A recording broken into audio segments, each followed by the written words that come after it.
ഒരു രാജ്യം ഒരു തെരഞ്ഞെടുപ്പ് ബില്ലിന് ലോക്സഭയുടെ അവതരണാനുമതി. 269 അംഗങ്ങൾ ബില്ല് അവതരിപ്പിക്കുന്നതിനെ അനുകൂലിച്ചു. വൈവിധ്യങ്ങളെ തകർക്കുന്ന ബില്ലിനെ 198 പേരാണ് എതിർത്തത്. സഭ 3 മണിക്ക് വീണ്ടും ചേരും. PR അരവിന്ദ് ഉണ്ട് വിവരങ്ങൾ നൽകാൻ. അരവിന്ദ്, വോട്ടെടുപ്പ് എന്തായി?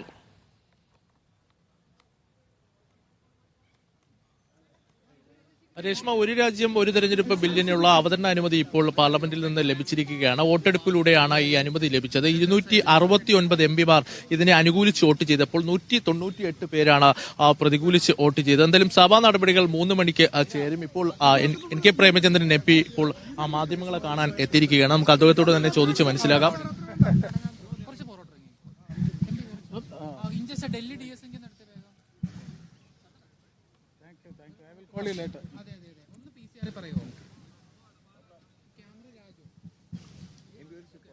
ആണോ?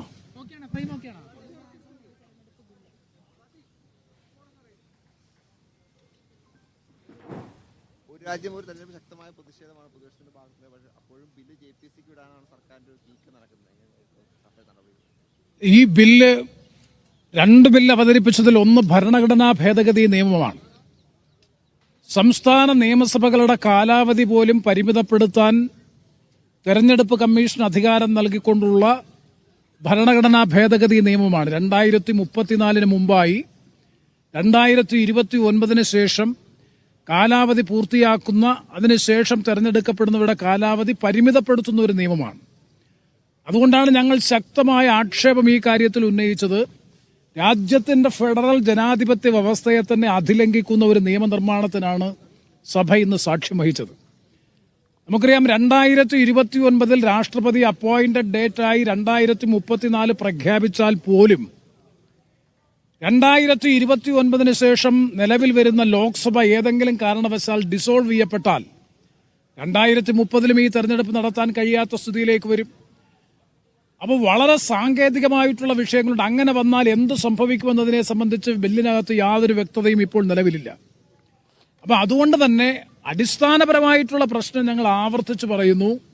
ഈ ബില്ല് ഫെഡറൽ ജനാധിപത്യ വ്യവസ്ഥയെ ദുർബലപ്പെടുത്തുക എന്ന ബോധപൂർവമായ ലക്ഷ്യത്തോടു കൂടി തന്നെയാണ്.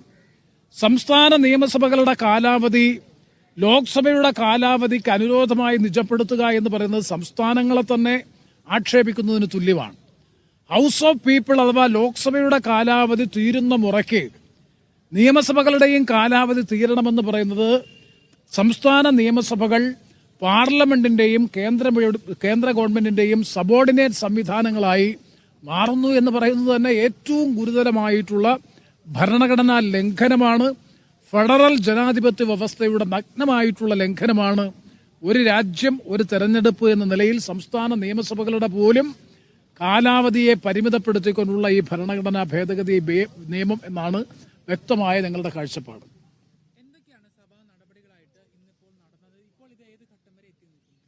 ഇപ്പൊ സഭയിൽ ബിൽ ഇൻട്രൊഡ്യൂസ് ചെയ്തിട്ട് മാത്രമേ, അവതരിപ്പിച്ചത് മാത്രമേ ഉള്ളൂ. ഇനി കേന്ദ്ര ഗവൺമെന്റ് ആഭ്യന്തരമന്ത്രി സഭയിൽ തന്നെ ബില്ലിന്റെ ചർച്ചയ്ക്കിടയിൽ സഭയിൽ തന്നെ പറഞ്ഞത് സംയുക്ത പാർലമെന്ററി സമിതിയുടെ വിശദമായ പരിശോധനയ്ക്ക് ബില്ല് അയക്കാമെന്നാണ് അദ്ദേഹം പറഞ്ഞത്. ഞങ്ങൾ ആവശ്യപ്പെട്ടത് ബില്ല് പിൻവലിക്കണം, ബില്ല് അവതരിപ്പിക്കരുത്.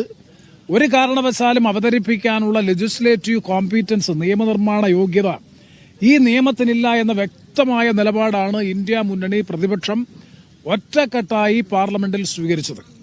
എന്നാൽ അവരുടെ ഭൂരിപക്ഷം കൊണ്ട് ലോക്സഭയിൽ ബില്ല് അവതരിപ്പിച്ചു. അവതരിപ്പിച്ച സാഹചര്യത്തിൽ സംയുക്ത പാർലമെന്ററി സമിതിക്കോ സെലക്ട് കമ്മിറ്റിക്കോ സ്റ്റാൻഡിംഗ് കമ്മിറ്റിക്കോ വിടാനുള്ള അധികാരം ഗവൺമെന്റിന് സഭയോട്, സ്പീക്കറോട് നിർദ്ദേശിക്കാം, അല്ലെങ്കിൽ അഭ്യർത്ഥിക്കാം. സ്വാഭാവികമായും ജോയിന്റ് പാർലമെന്ററി കമ്മിറ്റിക്ക് വിടുമെന്നാണ് കേന്ദ്ര ആഭ്യന്തരമന്ത്രി പറഞ്ഞിട്ടുള്ളത്. അതിന്റെ മോഷൻ സഭയിൽ ഇന്നോ നാളെയോ വരും. അങ്ങനെയാണെങ്കിൽ സംയുക്ത പാർലമെന്ററി സമിതിയുടെ പരിശോധനയ്ക്കായി നിയമം പോകാനാണ് സാധ്യത. JPC-യുടെ പരിഗണനയ്ക്ക് വന്നാൽ പിന്നീടുള്ള നടപടികൾ എങ്ങനെയാണ്? JPC-യുടെ പരിഗണനയ്ക്ക് വന്നാൽ അവർക്ക് എല്ലാ സംസ്ഥാനങ്ങളെയും കേൾക്കാം, പൊതുപ്രവർത്തകരെ കേൾക്കാം, ഇതുമായി ഭരണഘടനാ വിദഗ്ധരെ കേൾക്കാം. വിശദമായ പരിശോധന നടത്തി കൊടുക്കുന്ന റിപ്പോർട്ടിന്റെ അടിസ്ഥാനത്തിലുള്ള ബില്ലായിരിക്കും, പുതിയ ബില്ലായിരിക്കും പാർലമെന്റ് ചർച്ച ചെയ്യാൻ പോകുന്നത്. സംയുക്ത പാർലമെന്ററി സമിതിക്ക് ഇതിനകത്ത് ആവശ്യമായിട്ടുള്ള ഭേദഗതി നിർദ്ദേശങ്ങൾ സമർപ്പിക്കാം. പ്രായോഗിക ബുദ്ധിമുട്ടുകളുണ്ടെങ്കിൽ അത്തരത്തിലുള്ള ഭേദഗതി പറയാം. അങ്ങനെയുള്ള സംയുക്ത പാർലമെന്ററി സമിതിയുടെ റിപ്പോർട്ടിന്റെ അടിസ്ഥാനത്തിലുള്ള ബില്ല് സഭ വീണ്ടും പരിഗണിക്കും. വീണ്ടും പരിഗണിച്ച് വിഷയങ്ങൾ വിശദമായി വിശകലനം ചെയ്ത് ക്ലോസ് ബൈ ക്ലോസ് മുഖാന്തരം ബില്ല് പാസ്സാക്കി എടുക്കാൻ കഴിയും. പക്ഷേ ഈ ബില്ല് പാസ്സാക്കി എടുക്കാൻ ഇന്നത്തെ രാഷ്ട്രീയ കാലാവസ്ഥയിൽ ഒരു കാരണവശാലും കഴിയില്ല. കാരണം ഈ ബില്ല് പാസ്സാകണമെങ്കിൽ പാർലമെന്റിന്റെ ഇരുസഭകളും സഭയിൽ പങ്കെടുക്കുന്ന അംഗങ്ങളുടെ 2 പേരും 50% കുറയാത്ത അംഗങ്ങളും വോട്ട് ചെയ്താൽ മാത്രമേ ഈ ബില്ല് പാസ്സാക്കാൻ കഴിയൂ. ഭരണഘടനാ നിയമ ഭേദഗതി ആയതുകൊണ്ട് തന്നെ ഓരോ വകുപ്പും ക്ലോസ് ബൈ ക്ലോസ് ആയി വോട്ടിനിടണം. ഓരോ വകുപ്പിനും ഈ 2/3 മെജോറിറ്റി വേണം. അതുകൊണ്ട് ഈ നിയമം ഇന്നത്തെ രാഷ്ട്രീയ പശ്ചാത്തലത്തിൽ സാഹചര്യത്തിൽ പാസ്സാകാനുള്ള സാധ്യത വളരെ വളരെ വിരളമാണ്. രാജ്യസഭയിൽ അതിന് അനുരോധമായ ഭൂരിപക്ഷം അവർക്കില്ല, ലോക്സഭയിലും ഭൂരിപക്ഷമില്ല. അത്തരമൊരു സാഹചര്യത്തിൽ 3/2 ഭൂരിപക്ഷം ഇല്ലാത്ത സാഹചര്യത്തിൽ ബില്ല് പാസ്സാക്കി എടുക്കാൻ ഗവൺമെന്റ് നന്നേ ബുദ്ധിമുട്ടും എന്നാണ് ഈ അവസരത്തിൽ പറയാനുള്ളത്. ഇന്ത്യ സഖ്യത്തിൽ എല്ലാവരും ഈ വിഷയത്തിൽ ഒറ്റക്കെട്ട് തന്നെയാണല്ലോ അല്ലേ? നല്ല ഐക്യമാണ് ഇന്ന് ലോക്സഭയിൽ പ്രകടമായത്. Trinamool Congress, Samajwadi party, RJD, NCP, DMK, അത് കഴിഞ്ഞ് ഇന്ത്യ മുന്നണിയിലുള്ള മറ്റെല്ലാ കക്ഷികളും ഒരേ മനസ്സോടുകൂടി തന്നെയാണ് ഈ ബില്ലിനെ എതിർത്തുകൊണ്ട് സംസാരിച്ചത്, എതിർത്തുകൊണ്ട് വോട്ട് ചെയ്ത്. 198 പേർ സഭയിൽ ഹാജരുണ്ടായിരുന്ന 198 പേർ അതിനെ എതിർത്തു. 250ഓളം പേർ അനുകൂലിച്ചപ്പോൾ 268ഓളം പേർ അനുകൂലിച്ചപ്പോൾ 198 പേർ എതിർത്തു എന്ന് പറയുന്നത് ഒരു ചെറിയ കാര്യമല്ല. അതുകൊണ്ട് ബില്ലിനോടുള്ള കനത്ത വിയോജിപ്പും പ്രതിഷേധവും പ്രകടിപ്പിക്കുന്നതായിരുന്നു സഭയിൽ ഇന്നത്തെ പ്രതിപക്ഷത്തിന്റെ പെർഫോമൻസ്. ഞങ്ങളുടെ ശക്തമായ ആക്ഷേപം, കാരണം സംസ്ഥാന നിയമസഭകളിലേക്ക് നടക്കുന്ന തെരഞ്ഞെടുപ്പിന്റെ ട്രെൻഡും ദേശീയ പാർലമെന്റിലേക്ക് നടക്കുന്ന തെരഞ്ഞെടുപ്പിന്റെ വിഷയവും അജണ്ടയും രണ്ടാണ്. അപ്പൊ സംസ്ഥാന വിഷയങ്ങൾ തമസ്കരിക്കപ്പെടും. ദേശീയ പാർലമെന്റിലേക്കുള്ള തെരഞ്ഞെടുപ്പും സംസ്ഥാന നിയമസഭയിലേക്കുള്ള തെരഞ്ഞെടുപ്പും ഒരുമിച്ച് ഒരേ സമയത്ത് സൈമിൾട്ടേനിയസ് ഇലക്ഷൻ നടന്നാൽ സംസ്ഥാനത്തിന്റെ വിഷയങ്ങൾ തമസ്കരിക്കപ്പെടുകയും എല്ലാം ദേശീയ തലത്തിൽ കേന്ദ്രത്തിലേക്ക് കേന്ദ്രീകരിക്കുകയും ചെയ്യുന്ന ഒരു അവസ്ഥയിലേക്ക് വരും. അതുകൊണ്ടാണ് ഞങ്ങൾ പറയുന്നത് വൈവിധ്യവൽകൃതമായിട്ടുള്ള സ്വഭാവമുള്ള ബഹുസ്വരതയിൽ അധിഷ്ഠിതമായിട്ടുള്ള ഇന്ത്യൻ ജനാധിപത്യ സംവിധാനത്തിൽ ഒരു രാജ്യം ഒരു തെരഞ്ഞെടുപ്പ് എന്നുള്ളത് അപ്രായോഗികമാണ് എന്ന് മാത്രമല്ല, അത് രാജ്യത്തിന്റെ ബഹുസ്വരതയ്ക്കും ജനാധിപത്യ വൈവിധ്യത്തിനും ചേർന്നതല്ല എന്ന വ്യക്തമായ നിലപാടാണ്, കാഴ്ചപ്പാടാണ് ഇന്ത്യ മുന്നണിയിലുള്ള മിക്കവാറും എല്ലാ കക്ഷികൾക്കും ഉള്ളത്. ഒരു സംശയം ചോദിച്ചോട്ടെ, അതായത് ഈ പുറത്തുനിന്ന് കണ്ടുവരുന്ന രീതിയിലാണ് ഈ യെസ് പറഞ്ഞത് 269, നോ പറഞ്ഞത് 198, അപ്പോൾ അത് മൊത്തം 467 വരുന്നത്. ബാക്കി 543 പേരിൽ പലരും വരാനുണ്ട്. പ്രതിപക്ഷത്തും ഭരണകക്ഷിയിലും ഒരുപാട് ആബ്സെന്റ് ഉണ്ട്. അതുകൊണ്ട് മാത്രമാണ് അതങ്ങനെ സംഭവിച്ചത്. സ്വാഭാവികമായും ബില്ല് പാസ്സാക്കുന്ന ഘട്ടത്തിൽ മുഴുവൻ അംഗങ്ങളും ഹാജരാകുമ്പോൾ സ്വാഭാവികമായും വലിയ എതിർപ്പുണ്ടാകും.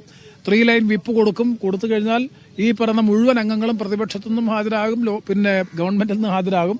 അതുകൊണ്ട് അടുത്തൊന്നും ഈ ബില്ല് പാസ്സാകാൻ പോകുന്നില്ല. ഇന്നത്തെ പൊളിറ്റിക്കൽ സിറ്റുവേഷനിൽ, ഇന്നത്തെ രാഷ്ട്രീയ പശ്ചാത്തലത്തിൽ ഒരു കാരണവശാലും ഈ ബില്ല് പാസ്സാക്കാൻ ഗവൺമെന്റിന് ഈ ഒരു രാഷ്ട്രീയ സമവാക്യം നിലനിൽക്കുന്ന സാഹചര്യത്തിൽ സാധ്യതയില്ല. ഇല്ലില്ല, തീർന്നല്ലോ പ്രതിഷേധം. നിയമപരമായിട്ടുള്ള പ്രതിഷേധമല്ലേ, ഇനി നമ്മൾ പ്രതിഷേധിച്ചിട്ട് കാര്യമില്ല. ഓക്കെ. ധനസമോദുണ്ട് വിവരങ്ങൾ നൽകാനായി. ധനസമോദ്, ശക്തമായി തന്നെ എതിർക്കുകയാണ് പ്രതിപക്ഷം അല്ലേ?